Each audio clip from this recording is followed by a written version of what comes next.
สวัสดีครับพี่น้องเบอร์สุสุคนเนาะ EP ที่2พี่น้องมาอยู่กับบ่าวต้นเนาะสวัสดีครับบ่าวต้นครับสวัสดีครับบ่าวยอดสวัสดีครับ FC บ่าวยอดมาสุคนเนาะซึ่งมาวันนี้อยากมาถามความ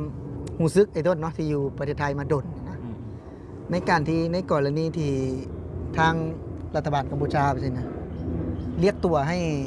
คนของเขาเนี่ยกลับหมดนี่จะมีผลดีอย่างบอกกับแรงงานลาวเนี่ย ก็แน่นอนแหละมันก็มีคนดีแหละเพราะว่างานมันก็สิว่างลงหลายงาน สิว่างลงหลายแม่น งานสิหลายขึ้นเนาะ งานสิหลายขึ้นเพราะว่าแรงงานกัมพูชาก็2-3 ล้านนะอยู่ประเทศไทยถ้าเพิ่นกลับหมดก็คือว่าคนลาวเฮาก็สามารถเดินทางเข้ามาประเทศไทย 2-3 ล้านคือกันที่จะเข้ามาเนาะแม่ที่จะเข้ามาและก่อนที่เขาจะไปว่าคนลาวสิมาแทนกัมพูชาเนี่ยและกัมพูชาในสิเฮ็ดได้บ่ มันต้นเชื่อว่ามีหน่อยนะมีหน่อยส่วนหลายก็คือเขาบ่อยากกลับนั่นแหละเขาคือได้เงินเดือนหลายดีแหละอยู่ประเทศไทยเนาะ15,000 16,000คือเพิ่มบางคนก็20,000ถ้าช่างปูนช่างเล็กก็ประมาณ 20,000เนาะให้งานก่อสร้างแต่งานก่อสร้างใหญ่ก็อยู่ในกัมพูชาก็อย่างแพงสุดก็น่าสิประมาณ 6,000-7,000นะเงินเดือนและแน่นอนเนาะถึงจะเรียกเขาก็คงจะบ่คิดที่จะกลับหรอกเนาะบ่จะแม่นแต่ก็อาจจะมีคนบางส่วนเนาะมีบางส่วนมีส่วนน้อยมีส่วนน้อยคือเฮานี่แหละสมมุติว่านายกรัฐมนตรีลาวเฮานี่บอกให้เฮากลับบ้านมีงานรองรับ 200,000 ตำแหน่งเอารถบัสมารอ100 คันเพื่อรับแรงงานลาวเอาสมมุติว่านายกรัฐมนตรีบ้านเฮาให้กลับเจ้าอยากกลับบ่เงินเดือนที่บ้านเฮาวันละ100อยู่พี่วันละ300บ่กลับแล้วเขาบ่กลับนี่ก็คือกันแหละเขาก็บ่กลับดอกแต่ว่าเขาประกาศเป็นซั่นแหละเพราะว่าคือเพิ่นคือมีหลายคนเนาะที่เพิ่นมาว่าโอ้ยงานได้นู่นนี่เนี่ยได้เงินหลายนะมันก็แม่นบางงานนะมันมีงานแต่ว่าบุคคลที่เป็นผู้หญิงบ่ที่อาจจะความสามารถบ่ถึงมันสิเฮ็ดได้บ่งานเหล่านั้นเนาะงานที่แบบว่ามันได้เงินดีแน่นะคืองานก่อสร้างหรือว่างานไอ้ขับรถขับหยังคนหินว่าซั่นนะมันก็ถามว่ามีบ่มันก็มีบ่หลายนะ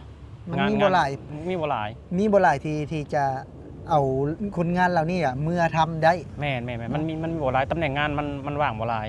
แล้วก็งานก็มีทางเลือกหลายอีกที่อยู่ในประเทศไทยเนาะบ่ว่าเฮ็ดงานก่อสร้างขายผักในตลาดขายไก่ขายหมูในตลาดแล้วงานเสิร์ฟอาหารร้านก๋วยเตี๋ยวมันมีหลายอย่างงานบ้านมีหมดคือทุกคนสามารถเลือกได้แม่นสามารถเลือกได้คือแต่ว่างานบ้านนี่ลาวเฮากับกัมพูชาเนี่ยบ่ยัดคิดว่าแทบจะบ่มีเลยนะงานที่งานบ้านนี่นะคืองานบ้านเฮาก็มีก็ได้ชื่ออยู่เทพเวียงจันทน์มีเนาะเงินเดือนก็ยังเก่งก็2 ล้านนะ2 ล้านคือ 3,000 บาททุกคน 3,000 บาทงานเฉพาะงานบ้านนะอยู่บ้านเฮานะถือว่าแพงสุดนะคือบ่ต้นเห็นเขาประกาศเนาะคือเจ้าของร้านทองประกาศรับสมัครแม่บ้านเงินเดือน2 ล้านกินอยู่ด้วยคือเดือน2 ล้านก็สิประมาณ 3,000 บาท3,003 บาท300 บาทประมาณนี้คืออันนี้คือเจ้าของร้านทองนะทุกคนเจ้าของร้านทองจ้างนะก็ยังมีคนอยากไปเด้อเดือนละ2 ล้านยังมีคนอยากไปถ้าคือมาอยู่ประเทศไทยบางคน16,000 17,000ทำงานบ้าน16,000 17,000จักล้านบาทนี่8 ล้าน9 ล้าน10 ล้านเลยคือทำงานบ้านนี่มันเมื่อยได้ทำงานบ้านนะมันก็แล้วแต่ใช้งานมันก็แล้วแต่เนาะบางบ้านมันก็คือการบางบ้านก็มีพ่อแม่ลูก3 คนเสื้อผ้าก็สิใส่มื้อละจักสุดบ้านแล้วก็ทูแล้วแถมกับข้าวแล้วก็แล้วบางคนก็คือทำแต่ตอนเช้ากับตอนเย็นตอนเที่ยงก็คือว่านอนอยู่เท่าแก่เพิ่นก็ให้พักผ่อนอยู่คือญาติพี่น้อง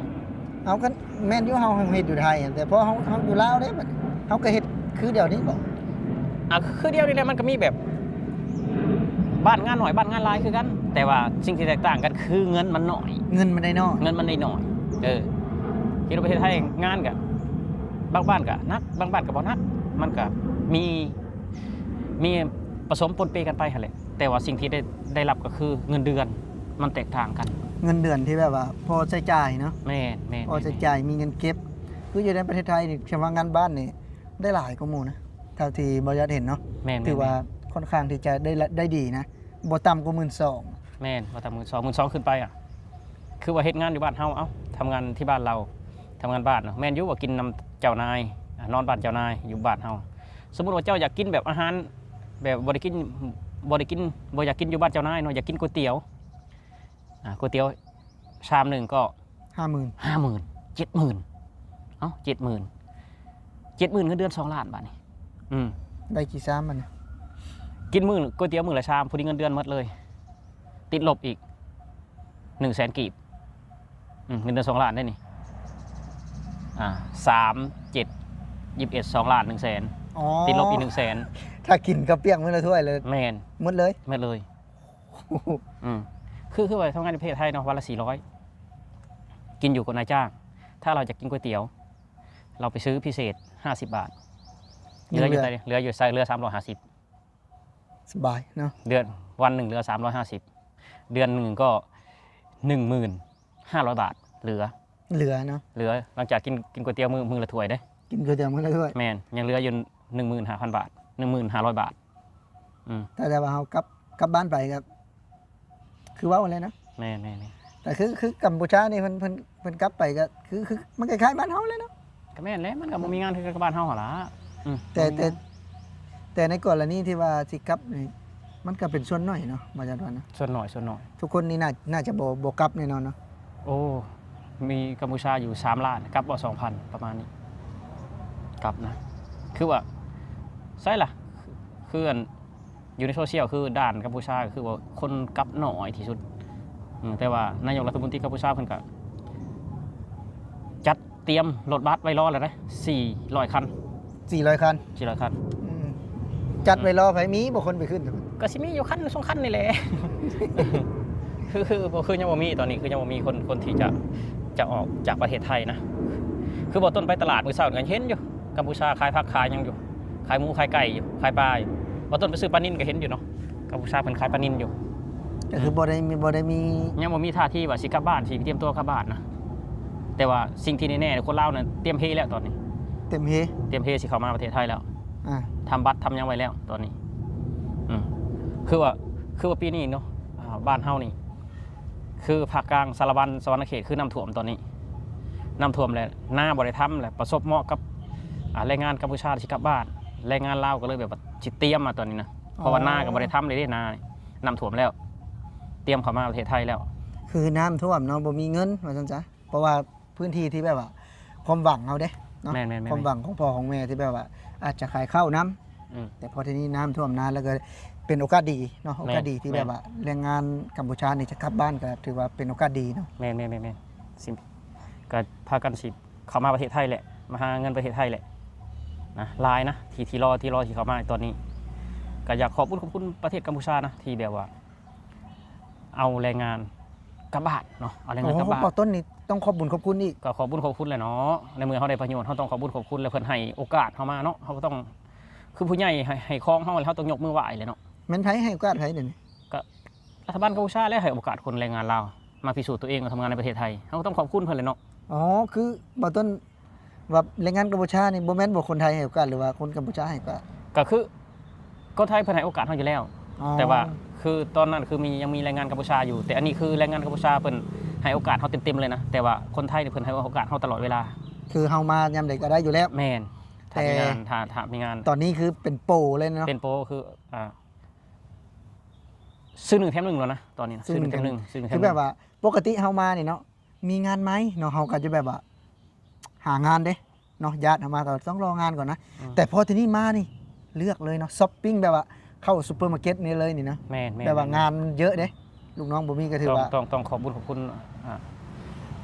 รัฐมนตรีนะนายกรัฐมนตรีกัมพูชาแล้วก็ขอบคุณประเทศไทยเนาะที่ให้โอกาสแรงงานลาวมาพิสูจน์ตัวเองที่ให้โอกาสแรงงานลาวมาหาเงินมาหาเลี้ยงชีพมาหาเลี้ยงครอบครัวทุกคนคือในนามบ่าวต้นก็เป็นผู้แรงงานคนหนึ่งเนาะที่มาอยู่ในอาศัยประเทศไทยหลายปีก็อยากขอบคุณประเทศไทยเนาะที่ให้โอกาสน้องๆที่จะเข้ามาทำงานในประเทศไทยใหม่เนาะก็ถือว่าเป็นโอกาสดีเลยเนาะของคนลาวที่อยู่บ้านก็เจอวิกฤตน้ำท่วมเนาะพอมาก็หางานได้ง่ายนี่บ่ยอดเสื้อไปเลยว่าถ้าหากว่าในกรณีที่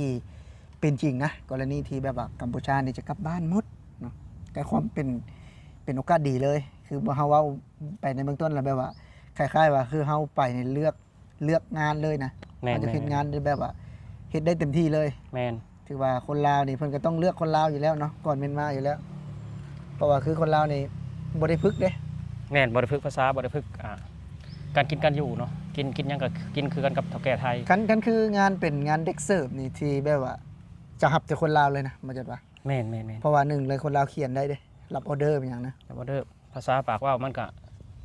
พูดภาษาไทยมันก็อยากเป๊ะอยาก100%นะบ่คือเมียนมาเขาก็อาจจะมาใหม่ก็อาจจะบ่ฮู้ภาษานะอาจจะฟังบ่เข้าใจอาจจะฟังบ่เข้าใจบ่คือคนลาวเนี่ยมาใหม่ก็ทำงานได้เลย